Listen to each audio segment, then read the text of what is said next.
Well, hello guys, how's it going? Apa kabar teman-teman Eagle semuanya dimanapun kalian berada? Saya harap kalian baik-baik saja, berada dalam keadaan yang sehat, diberkati Tuhan, dan of course selalu bertumbuh di dalam kebenaran Tuhan hari lepas hari. So hari ini kita bakal belajar apa? Hari ini kita akan belajar lama-lama. Kita akan belajar sesuatu yang singkat aja, tetapi ini tentu sesuatu yang sangat penting tentunya. Hari ini tentu saja di sini saya beri tema biar lebih mudah dicerna. Saya beri tema The Hidden Figure by Me. Um, um, ini sebenarnya merupakan judul dari salah satu film yang sudah saya tonton beberapa hari terakhir. Salah satu film yang saya rasa sangat worth it untuk ditonton karena memang memiliki pesan yang cukup baik. Karena lagi pula saya juga peminat film. There's so many film that I have watched. Sudah banyak banget film yang sudah saya baca, dan tentunya sebagai peminat film pasti ada sesuatu ketika sudah mencapai klimaks dari suatu film, pasti ada sesuatu pesan yang mau disampaikan lewat setiap film, apapun film yang bergenre horor, animasi maupun action, sci-fi, scientist maupun yang lain-lain, pasti ada pesan yang mau disampaikan lewat film itu. So dari film Hidden Figure ini, atau yang bisa dikatakan artinya adalah sosok tersembunyi, ini film yang pada awalnya ketika saya nonton sebenarnya pada menit-menit pertama, sekitar 10 menit pertama cukup membosankan. Hanya ada beberapa part yang membuat saya tertarik, tetapi ternyata film ini sangat-sangat worth it untuk ditonton, sehingga saya mati-matian walaupun sudah sampai pertengahan malam, tapi saya tetap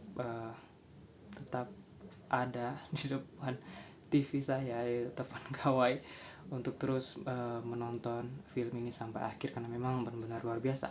So memangnya ada apa dari film ini? So film ini buat saya sangat bagus. Untuk sinopsis singkatnya aja yang saya mau ceritakan, itu bercerita tentang lebih tepatnya di awal film itu cuma bercerita tentang satu sosok wanita, tetapi setelah berjalannya film itu bicara tentang 3 wanita. Yang pertama adalah Katherine Johnson, Dorothy Vaughan, and Mary Jackson. So siapa Katherine, Dorothy, and Mary ini? So Katherine, Dorothy, and Mary ini adalah wanita-wanita yang memiliki kemampuan ahli matematika yang luar biasa, di luar kemampuan orang-orang biasa lainnya pada zamannya, karena film ini berlatar belakang kisah nyata di tahun 1900-an, pada masa-masa ketika ketika pada masa-masa tidak seperti sekarang lah ya, semuanya masih belum terlalu canggih, komunikasi masih lewat radio, masih belum ada yang namanya handphone, smartphone, apalagi seperti sekarang itu masih belum ada. Jadi itu situasi dimana zaman-zaman teknologi masih mulai memperkenalkan diri di tengah masyarakat ya, seperti itulah ya ceritanya. Berlatar belakang di negara Amerika Serikat. So singkat cerita, Katherine Johnson, Dorothy Vaughan, and Mary Jackson, mereka bertiga ini adalah ahli matematika. Yang membuat mereka lebih ahli dan lebih wow lagi adalah ketiga wanita ini itu bekerja di NASA. Siapa sih yang nggak tahu NASA? NASA adalah suatu organisasi atau badan yang bekerja dalam hal luar angkasa, astronot lah, roket, kalau bicara seperti itu, mereka yang bekerja soal hal-hal yang seperti itu. Dan Catherine, Dorothy, Mary, mereka bertiga bekerja di dalam hal perhitungan, segala macam perhitungan yang bersangkut paut dengan hal-hal luar angkasa seperti itulah ya. Nah, semuanya tampak sangat baik waktu saya nonton film ini, sangat-sangat menarik. Tetapi klimaks atau masalah di film ini mulai masuk ketika film ini ternyata mau menyampaikan sesuatu yang saya mulai mengerti ketika alur jalan ceritanya mulai berjalan. Nah, film ini ternyata berkisahkan tentang kejadian rasisme. Bagi teman-teman yang nggak tahu apa itu rasisme, rasisme adalah suatu doktrin atau suatu kepercayaan yang menyatakan suatu etnis, suatu kalangan, suatu kasta itu jauh lebih tinggi levelnya atau derajatnya dari suatu kalangan yang lain. Nah, film ini berlatar belakang di Amerika pada tahun 1900 sekian. Waktu itu presiden yang memimpin waktu itu adalah Presiden John F. Kennedy. Semua pasti tahu siapa Presiden John F. Kennedy itu. Dan di tahun-tahun seperti itu, yang namanya rasisme atau kepercayaan, doktrin pemisahan ras etnis itu masih sangat kental, apalagi terhadap pemisahan antara ras orang-orang berkulit putih dan orang-orang berkulit hitam atau berkulit coklat. Nah, si Catherine, Dorothy, and Mary ini berada di kalangan orang-orang yang berkulit coklat atau berkulit hitam, dan semua pasti tahu bahwa impact atau dampak dari adanya rasisme itu pasti tidak memperbolehkan atau membuat orang-orang berkulit putih membuat batas antara mereka dan juga orang-orang berkulit hitam tentunya, seperti ketidakadanya status sosial yang akan diberikan kepada orang berkulit hitam, pendidikan, pekerjaan itu cenderung belum terlalu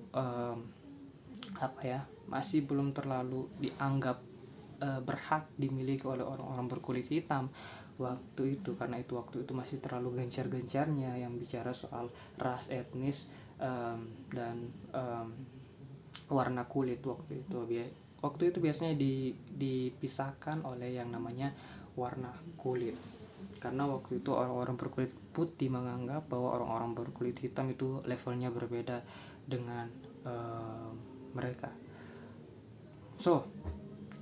Singkat cerita, film itu sangat luar biasa. Catherine, Dorothy, and Mary, mereka mengubah semuanya. Ternyata apa yang dilakukan NASA selama ini untuk membuat orang pertama mereka untuk mengorbit di luar angkasa, untuk memutari bumi, itu yang namanya mengorbit, itu 1 kali putaran. Mereka berlomba-lomba dengan satu negara yang juga gencar-gencarnya mengupdate untuk membuat teknologinya mereka semakin bersaing satu sama lain adalah Rusia. Tentunya waktu itu Rusia juga berlomba-lomba. Saya nggak tahu Rusia nama badan untuk tentang luar angkasa itu namanya apa. Kalau di Amerika namanya kan NASA, tapi kalau di Rusia tidak tahu. Tapi waktu itu lewat sistem informasinya mereka waktu itu, satu-satunya radio mengumumkan bahwa ternyata Amerika kalah telak dengan Rusia karena Rusia menjadi negara pertama yang mengirimkan orang dari negara mereka untuk mengorbit bumi selama 180 menit dan mengirim balik manusianya mereka. Waktu itu Amerika sangat-sangat terpukul dan sangat-sangat kecewa karena mereka merasa bahwa teknologi yang mereka kembangkan jauh kalah dari negara seberang, yaitu Rusia yang menjadi rivalnya mereka. Akhirnya Catherine, Dorothy, and Mary yang awalnya hanya bekerja di NASA di bagian matematika perhitungannya mereka saja, akhirnya mereka mulai melangkah maju. Catherine akhirnya dipanggil di salah satu tempat yang lebih inti tentang bicara soal di NASA itu tentang roket.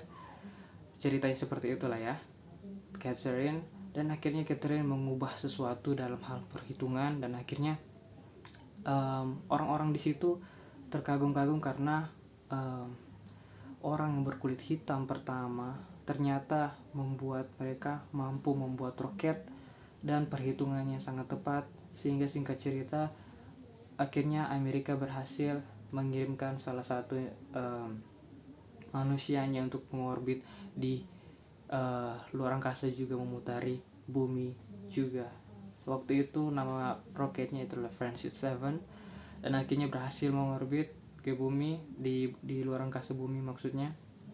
Dan luar biasanya Catherine, Dorothy, and Mary berhasil melakukan itu bahkan di tengah rasisme yang ada di Amerika saat itu, yang juga tentu saja ada di NASA juga, karena NASA juga bagian dari Amerika, dan tentu saja rasisme juga berlaku di NASA waktu itu. So, film ini sangat luar biasa. Catherine, Dorothy, and Mary mendapat penghargaan. Mereka bahkan bekerja untuk NASA beberapa tahun lebihnya kemudian, sampai tua mereka bekerja di NASA, mendapat beberapa penghargaan, mengikuti beberapa misi juga di NASA, dan juga berhasil akibat perhitungan yang luar biasa di atas rata-rata manusia lewat Catherine, Dorothy, and Mary. Bahkan membuktikan, menjadi 3 wanita pertama yang membuktikan bahwa rasisme itu tidak berguna, rasisme itu sampah, dan membuktikan bahwa Catherine, Dorothy, Mary, orang-orang berkulit hitam juga layak, tidak beda dari orang-orang berkulit putih lainnya. So, di tahun-tahun sekarang, ini sudah 10 menit saya bicara, tahun-tahun sekarang mungkin rasisme seperti ini sudah tidak berlaku di tengah-tengah Amerika Serikat sana, karena setahu kita semua bahwa Presiden Barack Obama itu menjadi presiden pertama, kalau nggak salah ya, presiden pertama orang berkulit hitam yang memimpin Amerika, dan itu sudah luar biasa, yang artinya yang namanya rasisme, perbedaan ras, etnis, jenis, kasta itu sudah tidak berlaku di Amerika sana. So, walaupun mungkin ada beberapa orang, segelintir orang yang mungkin masih menganggap perbedaan itu, perbedaan ras, etnis, budaya mereka, atau jenis kelamin, warna kulit itu mungkin di sebagian kecil orang masih ada ya di sana di Amerika. Tapi sebagian kecil itu sudah ditekan, jadi titik safe, di mana titik aman, di mana hal seperti itu sudah tidak ada lagi. Semua orang sudah bisa mendapatkan status sosial yang baik, semua orang bisa mendapatkan pendidikan yang sama, semua orang bisa mendapatkan pekerjaan yang sama di Amerika sana. So, yang saya mau bilang adalah, so how's about us? Bagaimana dengan kita? Sebenarnya hal seperti ini itu tidak hanya berlaku di Amerika saja, bahkan di tahun sekarang, bukan hanya di Amerika, di Indonesia saja, kita saja di lingkungan kita, tanpa kita sadari sebenarnya kita juga melakukan hal yang sama, rasisme yang sama. Dalam hal apa? Kita juga masih sama. Intinya kita seringkali masih melihat orang lain dari sudut pandang mata telanjang kita. Kita melihat bahwa dia cacat, kita masih melihat dia berbeda dengan kita, fisiknya berbeda dengan kita, status sosialnya mereka berbeda dengan kita. Kemudian kita mulai menjudge, kita mulai menilai, dan kita mulai mengambil kesimpulan, dan itu sampah. Sorry to say that, tetapi itu sampah. Dan stop it right now, karena apa ya? Karena dalam Matius 7 ayat 12 it says like this: segala sesuatu yang kamu kehendaki supaya orang perbuat kepadamu, perbuatlah demikian juga kepada mereka. Itulah isi seluruh hukum Taurat dan kitab para nabi. Dia bilang segala sesuatu yang kamu kehendaki supaya orang perbuat kepadamu. Lo mau sesuatu buat orang lain perbuat ke lo, tapi kalau lo nggak bisa perbuat itu dulu kepada orang lain, it's a bullshit, itu omong kosong. Karena apa ya, karena firman Tuhan bilang kayak gitu. Kalau kita nggak bisa hargai orang lain, jangan harap orang lain bakal hargain kita. Do first and then they will follow. Lakukan pertama dan mereka akan mengikuti. Karena di Galatia 6 ayat 7 juga bilang, jangan sesat, Allah tidak membiarkan dirinya dipermainkan. Dia tidak membiarkan dirinya dipermainkan. Karena apa yang ditabur orang, itu juga yang akan teman-teman tahu, itu juga yang akan dituainya. So lakukan itu, karena di tahun-tahun di Amerika itu rasisme itu sangat-sangat menyakitkan. Saya nonton filmnya aja itu, walaupun saya tidak ada di situ, tapi ketika saya melihat bagaimana orang berkulit putih memandang rendah orang berkulit hitam, itu sangat tidak wajar dan sangat tidak pantas dilakukan oleh sesama manusia. Mereka bahkan memisahkan alat-alat makannya mereka dari antara orang-orang berkulit hitam dan kulit putih. Toiletnya mereka dipisah, dan itu sangat menyakitkan. Saya tidak bisa membayangkan seperti apa. Dan setelah saya menonton itu, saya berpikir bahwa ternyata hal seperti itu tidak hanya terjadi zaman dahulu. Sampai sekarang kita bahkan masih mengejek teman kita yang berbeda. Karena apa ya? Karena kita merasa kita lebih dari mereka. Kemudian kita merasa bahwa mereka jauh di bawah kita. Kita merasa bahwa mereka tidak pantas menerima hal-hal yang kita terima saat ini. Padahal kita semua sama. we're the same at first, karena kita semua sama. Waktu Tuhan tumpahkan darahnya di atas kayu salib, satu darah itu, setetes darah, bahkan seluruh darahnya itu ditumpahkan untuk semua orang, bukan hanya untuk orang-orang berkulit putih, bukan hanya untuk orang-orang kaya yang punya status sosial yang tinggi aja. Itu untuk kamu dimanapun kamu berada, sekalipun kamu dengar video ini, teman-teman Eagles, atau siapapun yang dengar video ini, siapapun kamu yang merasa walaupun kamu cacat, kamu berkulit hitam, kamu pandang fisikmu seperti apapun, kamu itu berharga. Kamu gak beda sama orang-orang berkulit putih, kamu gak beda dengan artis-artis yang lainnya, yang perbedaannya yang mereka memang mungkin mereka kaya, tetapi pada dasarnya kalian sama, kita semua sama. So mulai belajar untuk hargai dirimu, siapapun kamu yang mungkin merasa tertindas, siapapun kamu yang merasa kurang berharga, belajarlah bahwa kamu itu berharga, karena Tuhan mau korbanin darahnya yang begitu mahal, begitu berharga di atas kayu salib untuk kamu yang gak berharga, seperti aku juga yang gak berharga. Kita semua sampah, yang dulunya sampah yang dijadikan berharga. So buat kamu yang merasa tertindas, buat kamu yang merasa rendah, mulai hari ini buang semua itu dan mulai bangkit. Dan pesan yang kedua buat kamu yang sampai hari ini masih melakukan hal-hal yang seperti tadi, yang masih rasisme seperti itu, mungkin kamu gak sadari bahwa hari-hari ini kamu masih melakukan rasisme, tetapi mulai hari ini ubah cara berpikir, ubah cara pandang, ubah hati kamu, ubah semuanya seperti caranya Tuhan. Kalau kamu masih hari ini masih berpikir seperti orang-orang rasisme, pakai pikirannya Tuhan. Kalau kamu hari ini masih melihat pakai matanya rasisme, kamu pakai matanya Tuhan. Kalau hatimu saat ini masih ada dalam hati rasisme, masih memandang semuanya dengan cara yang sangat kasar atau memberbeda-bedakan temanmu saat ini, buang itu, karena itu sampah. Pakai hatinya Tuhan, ikuti cara hidupnya Tuhan. So stop doing that, karena ada satu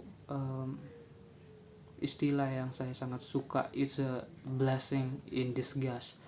What is blessing in disguise? Blessing in disguise itu artinya adalah berkah tersamarkan. Mungkin ketika kita lihat seseorang, kita lihat dia sebenarnya gak punya kemampuan apa-apa, tapi pada dasarnya dia punya kemampuan sesuatu, seperti yang dilakukan oleh Katherine Johnson, Dorothy Vaughan, dan Mary Jackson. Mereka bertiga tadi, para wanita-wanita luar biasa. Mungkin kelihatannya sepele, mungkin kelihatannya memang tak berharga, tetapi ada suatu berkah tersembunyi yang ditaruh pada setiap orang dari Tuhan. So jangan pernah menganggap remeh siapapun, jangan pernah merendahkan siapapun, karena kita semua sama. Kayak kamu, saya, siapapun kamu yang melihat ini, we are the same. There's nothing different in us, we're the same. Oke? Mungkin ini bagian dari firman Tuhan yang mau saya sampaikan hari ini, khususnya bagi para Eagles maupun siapapun yang melihat pesan firman Tuhan ini. I hope you learn something today. We will learn something today. Kita belajar sama-sama biar kita menjadi semakin lebih sempurna, seperti yang firman Tuhan bilang, hendaklah kamu sempurna karena ya dia sempurna, makanya kita harus sempurna. So gimana caranya lagi buat sempurna selain kita belajar sama-sama? So yeah, I hope you learn something today. Kita belajar sama-sama. Apa yang perlu dipelajari itu adalah stop being racist, berhenti menjadi rasisme pada hal-hal kecil. Mulai perhatikan orang-orang di sekelilingmu, siapapun mereka, hargai mereka, perlakukan mereka seperti caranya Tuhan memperlakukan kamu, seperti orang-orang perlakukan kamu. Kalau kau lihat orang-orang hargain kamu, lakukan juga itu kepada orang lain, siapapun mereka, siapapun status sosial mereka, pekerjaan mereka, sekolahnya mereka, pendidikannya mereka, warna kulitnya mereka. Mulai hargai mereka, karena mereka berharga sama seperti kamu. So this is Hidden Figure by me, Christian. Thank you for watching teman-teman. Makasih, ini udah mau masuk ke menit 20. And we will meet next week in the Eagle Zoom. Bye, shalom, God bless you.